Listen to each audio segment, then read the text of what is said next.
An executive order from Illinois Governor J.B. Pritzker takes aim at the president's tariff policy, and debate picks up about what to do regarding high nitrate levels in the water around Iowa. We'll get into that this morning with former Iowa Republican Party Chair Steve Grubbs and Democratic political consultant Kevin Perkins. Great to see you both as always. We will start with Iowa, where nitrate levels surpass safe drinking standards in the Cedar, Des Moines, and Raccoon rivers, all of them among the major rivers in the state. Environmentalists blame runoff from farm fertilizers and want tougher regulations to keep that in check. Governor Kim Reynolds says regulations aren't the answer. It is so bad, though, that Central Iowa Waterworks banned its 600,000 customers from watering their lawns. Iowa Agriculture Secretary Mike Naig announced a 3-year project to reduce nitrates in the Beaver Creek watershed that primarily impacts the Des Moines River. We haven't seen anything severe in eastern Iowa, though it doesn't mean it couldn't be a problem eventually. Should more be done to address nitrate levels in Iowa, like regulating runoff? Steve Grubbs? Yeah, we faced this issue back in the 90s when I was in the legislature, and there was a big move to create state regulations with these filter strips on farms, and ultimately the legislature decided not to, and the governor's office, and it was addressed anyway. It just was addressed without state regulations and adding more bureaucrats to enforce it and that type of thing. There's no doubt that the rising nitrate levels are an issue that need to be addressed. But I don't think the fundamental question is, do we need to reduce nitrate levels in water? The fundamental question is, do we need new state laws, new state bureaucracies to make it happen, or can it be done through cooperative work with the Farm Bureau and agriculture and homeowners with their lawns? So that's where I think the governor will go with this, and the legislature in the short term. Kevin Perkins, where do you see this going? Well, yes, we know that nitrates are bad. I mean, they're linked to, cancer and birth defects and those sort of things. So we need to address this, and we need to do it bipartisan, I think. There's ways to do it through regulation and through incentives, I think, tax incentives.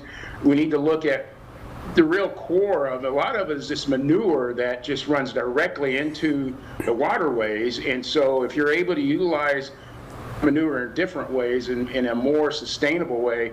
I've always been a proponent of anaerobic digestion, for instance, that you can utilize this manure and you can generate biofuel from it, so you get that benefit from the farmers. You can also have organic fertilizer from that process. So I think you need to look at it, yes, from a regulatory, and also how can we help our farmers profit from utilizing some of the things they can in a more sustainable way.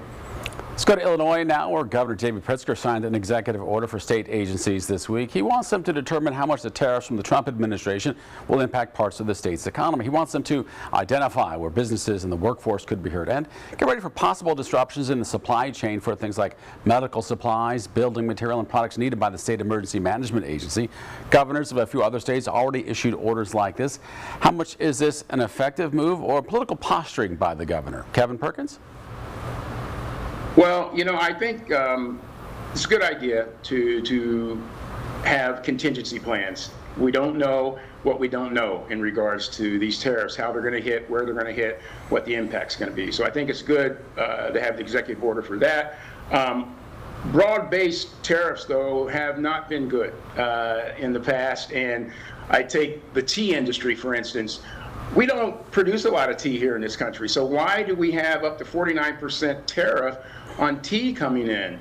It doesn't make any sense. We're not protecting anything. We're just making it more difficult for people that utilize tea in their small coffee shops and that sort of thing to make their margins. And so I don't know where this is going to go, but I do know the last time that we were overtaxing tea, in this country, we had a revolution. So we need to be careful with what we're doing with this.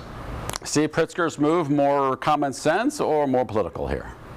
Well, I've been chuckling about it because, I think everybody on this call would agree that the government's not going to move quickly in making this assessment, right? It's going to take weeks or months to make this determination. And in the amount of time it takes to simply schedule a meeting, the amount those tariffs are going to be will change a couple of times. So you're not really going to get a good answer on this. And the other half of it is that we know there's going to be positive economic impact. The labor unions will be happy with it, most likely, because it'll bring more manufacturing home. So there's going to be positives and there's going to be negatives. Obviously, the federal revenue is jumping because of it. But here's the bottom line. India adds 100% tariff on technology that our American companies create and ship into India.